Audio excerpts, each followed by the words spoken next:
welcome to Promo Insiders, an ASI media podcast that covers the issues that matter most to the promotional products industry. I'm Chris Ruvo for ASI, and let me ask you a question. Do you feel like your business or brand could use a fresh injection of energy, a kind of reinvigoration, or do you think you could provide more value to clients by being better at helping them enliven their brands? Well, if you're thinking yes is the answer to either question, then you're in the right place.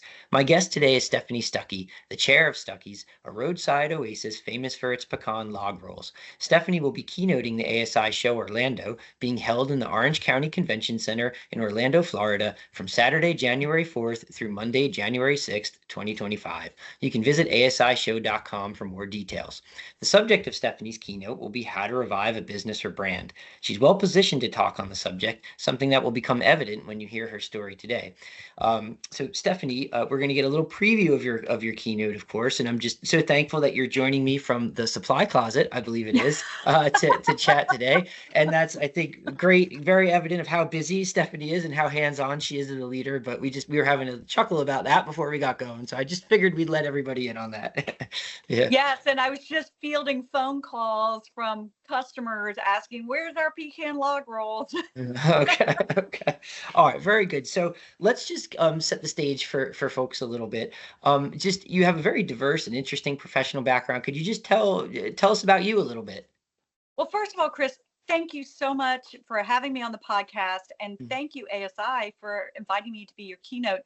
I am so excited because Stuckey's has used promo products for decades, and we are a customer as well as a fan. And anytime I go to any sort of event, but especially trade shows, I am all about the swag. Awesome. That is Awesome. that is my jam, and I am a swag connoisseur, and I love looking up like what's the latest and greatest promotional item that's out now. So I can't wait to meet everyone. And I asked when I got the invitation, like, does this include a pass to walk the trade show floor? So I am going to be all over the place, and really, we're looking for swag. So not only am I going to be speaking, I also may be getting shopping. Some swag. Yeah. Shopping. Yeah. So my background, it is varied. I started my career as an attorney and spent most of my professional career as a lawyer, and I served as a public defender, so I was a trial attorney, and then I was the state representative for 14 years in Georgia, which is where Stuckey's is based. And then I left that to run an environmental law firm, and then I was head of sustainability for the city of Atlanta, and also teaching at the University of Georgia School of Law, my alma mater. I was teaching environmental law. And then I had the unexpected opportunity to buy my family's brand. I say my family's, my grandfather sold the company. It was out of our family for decades. And 5 years ago, it was for sale. And I bought it and did a complete career turn away from law and legislature and sustainability to selling kitschy souvenirs and pecan log rolls. So other than that, not much, basically. You know, it's been a quiet life. But so you started to tell us there a little bit about Stuckey's. What's kind of the quick history of the business? And obviously you mentioned you have a family connection there. Just kind of clue us in on that.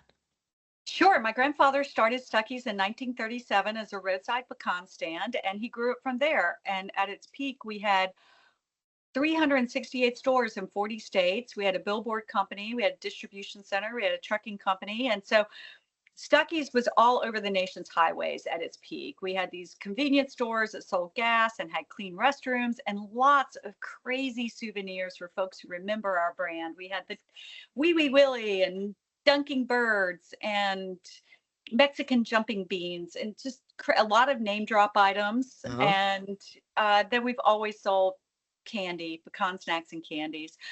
But my grandfather sold the company, and it fell out of our family hands when I was a child. And there were decades of outside ownership and frankly mismanagement. Okay. And it was 6 figures in debt 5 years ago and a hot mess. And there's only a dozen stores still around, and it was for sale. And I basically bought a trademark because we don't own those stores. They're licensed locations. So anyway, I had to reinvent the brand altogether.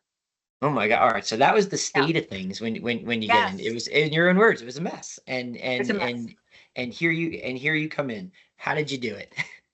Number one, I built a team. Mm-hmm. You cannot do this stuff alone. It is extremely hard. And I am blessed with amazing business partners and an entire team.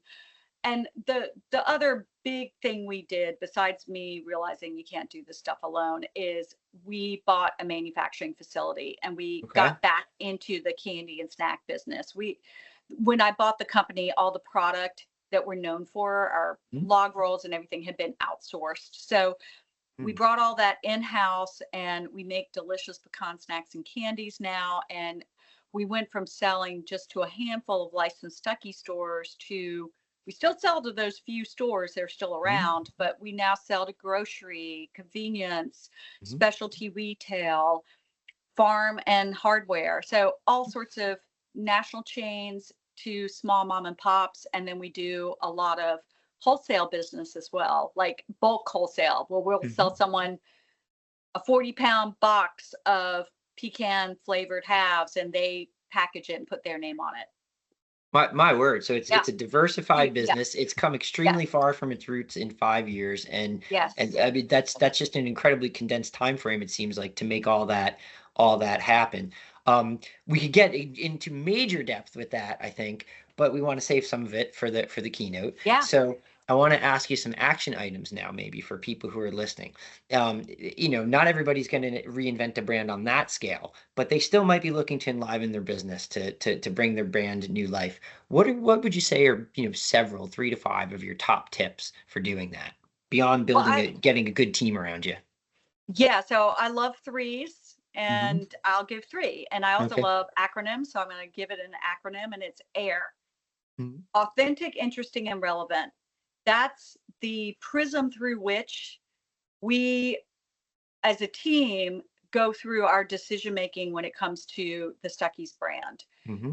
And it's basic, but there's also a lot of complexity to it. So you have to ask, is this something that's authentic to our brand? Is this true? Is this really something that is part of what our brand story is? And then it's got to be something that's interesting, something that people are going to want to talk about and share. And then the last is it relevant? So you've really got to understand, like, who are we trying to appeal to? And is what we're doing relevant to them? And I can give you an example. Sure. We're trying to come up with new flavors for our brand. And so do we come up with some crazy flavor that really doesn't seem like, oh, that makes sense for us, right? That's just not our brand. Like, you can't go chasing after every single trend.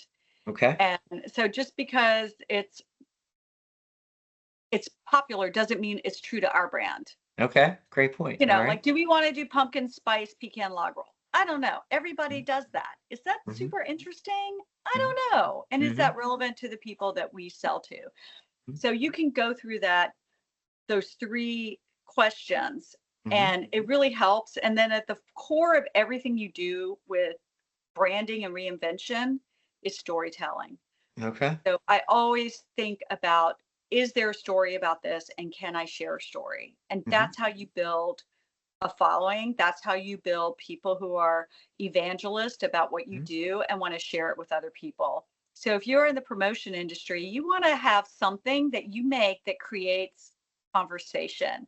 Okay. And it's really authentic and interesting and relevant. Like, and no disrespect, because some people really love the water bottles, but how many water bottles do you need with your logo on it? Now, if you are a athletic company or you are a company that runs races, oh my gosh, you're going to need a water bottle. That's totally authentic and that's really super interesting to your crowd and it's really relevant and useful to them. So that may make sense. But if you're a law firm, do you really want to make another water bottle? Maybe you ought to do something that's going to be authentic, interesting, and relevant to a law firm. And that might be, I don't know, one of those cute little card holders, but get something that's really interesting and going to spark a conversation. I got a great card holder at a trade show not too long ago. And it was like a little person with a funky head and like reached out and held the card and you saw it and just like, oh my God, I want that. And then every time I use it. I tell a story about how I was at this conference in Michigan. It was the first time I'd been to Michigan. Oh my God, it was freezing, even though it was like in the spring, and everyone was so nice to me. And I got this card holder. Right, right. So it's interesting. Does it, as you talk, I'm thinking, does it start with authenticity? Is that like the Yes. roots of everything? Like you have to begin Yes. there and then kind of branch from there, because you could see it everywhere. Like if you're on social media and you feel like someone's putting on a farce, even it's transparent. That becomes apparent that Yes. that's not true to them. So it has to be rooted in authenticity, and then you kind of branch out from there, Exactly. right? You know, Mhm, a better example, and I should have used this one. If Stuckey's were to do a gummy, mhm, like gummies are so popular, or like everyone likes the gummies now that have the um the the CBD in it, right? right. Oh, sure. I had to Okay. Yep. search for the words Yeah. because I don't buy that stuff. But Right. everyone's like, oh, the gummies with CBDs, like that's super trendy. That is so unauthentic for our Right. brand.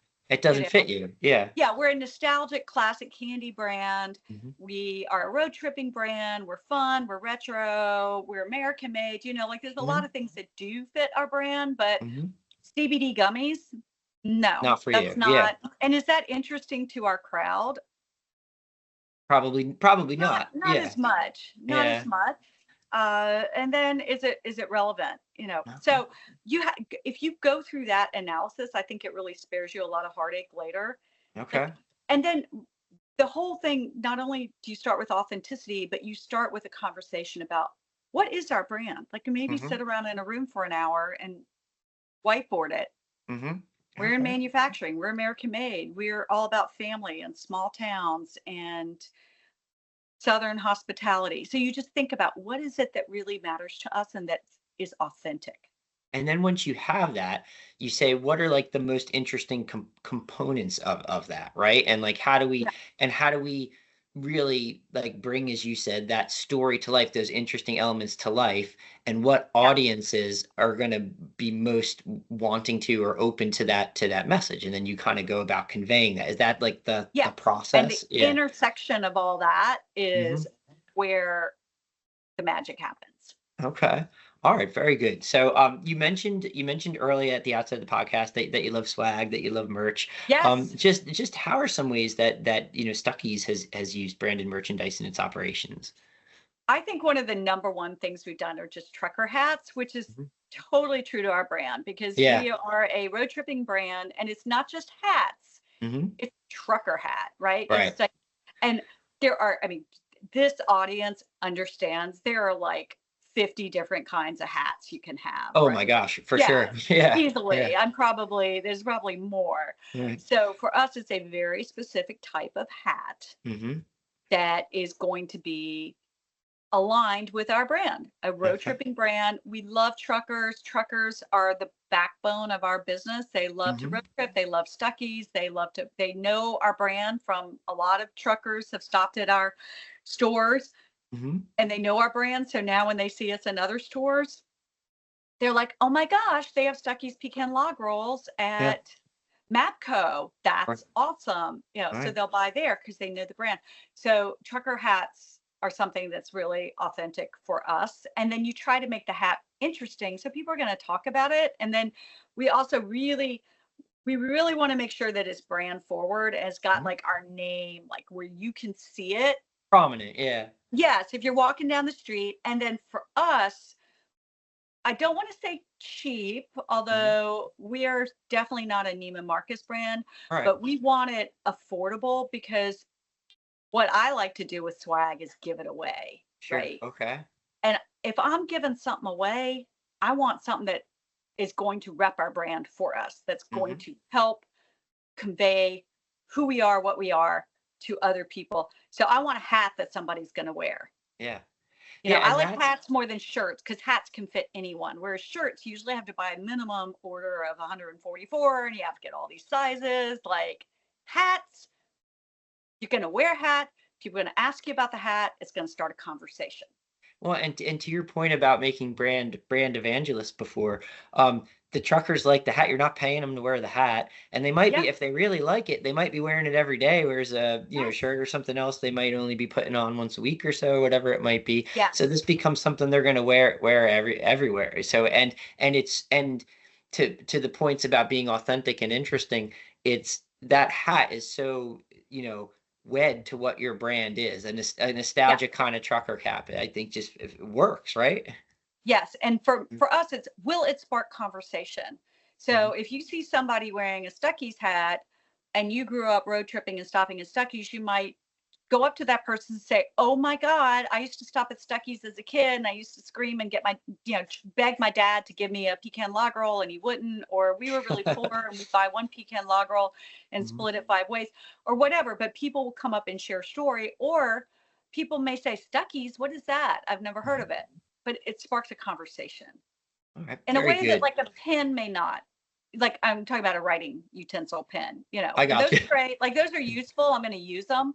Yeah. But is it really spreading the word about our brand as much? But for your brand, that headwear, that Hmm. trucker cap, that's what we're all right. Very, very interesting stuff. Yeah. You've been generous with your time. Thank you. Just any final thoughts before we hop off here?